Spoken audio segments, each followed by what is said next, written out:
آپ زندوں میں شامل ہیں یا مردوں میں شامل ہیں؟ کیونکہ جو زندہ ہوتے ہیں وہ بولتے ہیں اور مردے بولا نہیں کرتے۔ وزیر اعظم صاحب نے 2 دن پہلے تقریر کی اور یہ کہا کہ مشکل حالات آنے والے ہیں اور آپ کو ایک ریلیف پیکج دیا جائے گا، یعنی ایک لالی پاپ دیا جائے گا جو آپ 1,000 روپے کا وہ لالی پاپ پورا سیزن سردیوں کا چوستے رہیں اور انجوائے کرتے رہیں، کیونکہ سردیوں میں میٹھی چیز چوسنے سے سردی کم لگتی ہے۔ لیکن ساتھ میں انہوں نے یہ نہیں بتایا کہ وہ پہلے ہی ایک بم فٹ کر کے آئے ہیں اور جو ہی ان کی تقریر ختم ہوگی تو اس بم کو جلا دیا جائے گا، کیونکہ یہ رات کے اندھیرے میں چلایا گیا۔ 8 روپے سے زائد پیٹرول اور ڈیزل کی قیمت بڑھائی گئی۔ صبح جب لوگ وین یا بس میں کرایہ دینے کے لیے پہنچے تو ان کو پتہ چلا کہ جتنے میں وہ جاتے تھے اب اتنے میں نہیں جائیں گے، اس سے زیادہ پیسوں میں جائیں گے۔ لیکن جو لوگ اپنی حکومت سے ریلیف پیکج ڈیمانڈ کرتے ہوں اور ان کی حکومتیں باہر کی حکومتوں سے قرض لیتی ہوں، وہ یقینی طور پر مردہ قومیں ہوتی ہیں۔ تو معذرت کے ساتھ آپ مردوں کی لسٹ میں شامل ہیں، کیونکہ ابھی تک آپ نے کوئی چون بھی نہیں کی ہے۔ اگر آپ ملک کے حالات دیکھیں اور اپنا رویہ دیکھیں، یعنی آپ کا رویہ، میرا رویہ، ہم سب کا رویہ ایک انڈیفرنٹ، یعنی ہم لا تعلق ہیں ملک کے معاملات سے۔ آپ صبح سویرے گھر سے نکلتے ہیں اور شام ڈھلے جب لوٹتے ہیں تو آپ اتنے پیسے بمشکل کما پاتے ہیں کہ آپ اپنے گھر کا کچن چلا سکیں یا کوئی چھوٹی موٹی ضرورت پوری کر سکیں، بڑی تو آپ کوئی پوری کر نہیں سکتے۔ لیکن باہر دیکھیے، ابھی میں آپ کو دوسری مثال بتاتا ہوں کہ آپ کو دیکھنے کی کیا ضرورت ہے، لیکن اس کا ایک انٹرنیشنل سینیریو بھی ہے۔ ایف اے ٹی ایف ایک انٹرنیشنل فورم یا ایک انٹرنیشنل ہم نے ایک سسٹم بنایا ہے جس کے تحت پیسے کہاں سے آ رہے ہیں، کس کو جا رہے ہیں، کیوں جا رہے ہیں، اس کا ایک پورا نظام وضع کیا گیا تاکہ غیر ضروری لوگوں کو غیر ضروری پیمنٹ جو ہے وہ نہ پہنچتی رہیں اور یوں جتھے اور گروہ اور اپنے مطلب کے دہشت گرد تیار نہ کیے جا سکے۔ لیکن ہمارا وطن عزیز ہے جو ابھی تک ایف اے ٹی ایف کی ایک شرط پوری نہ کرنے پر گرے لسٹ میں پھنسا ہوا ہے۔ لیکن اس ملک کے اندر کوئی ایف اے ٹی ایف کا سسٹم نہیں ہے۔ یہاں کون کتنے پیسے کما رہا ہے، کہاں کہاں سے پیسے آ رہے ہیں اور کہاں کہاں جا رہے ہیں، کسی کو کچھ پتہ نہیں۔ تو جناب، آپ جو ہے وہ صبح سویرے جاتے ہیں جیسے میں نے کہا، اور پورے دن کے بعد اپنے گھر کا کچن کا خرچہ بمشکل چلاتے ہیں، بلکہ کئی ضرورت کی چیزیں چھوڑ دیتے ہیں۔ تو جناب، یہ ٹی ایل پی والے جو باہر اتنے ہزاروں کی تعداد میں بیٹھے ہوئے ہیں، ان کی فنڈنگ کون کر رہا ہے؟ ان کو پراٹھے، چائے، دودھ پتی، ساتھ میں جناب رہنے کے لیے بستر، پھر ہر وقت تازہ دم ہو کے نعرے لگانے کے لیے انرجی ڈرنکس، یہ کون ان کو مہیا کرتا ہے؟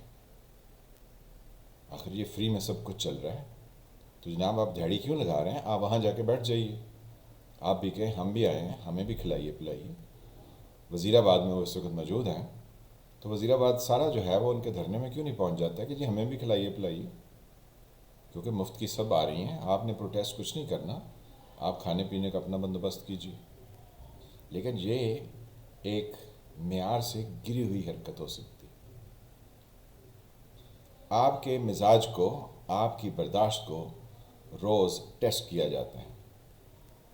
جب کووڈ-19 نیا آیا تھا تو پیٹرول کی پرائس میں ایک ہی دن میں 25 روپے اکٹھے اضافہ کر دیا گیا، تو آپ نے چوں بھی نہیں کی ہے۔ پھر اس کے بعد کئی دفعہ اس میں اضافہ کر کے آج 150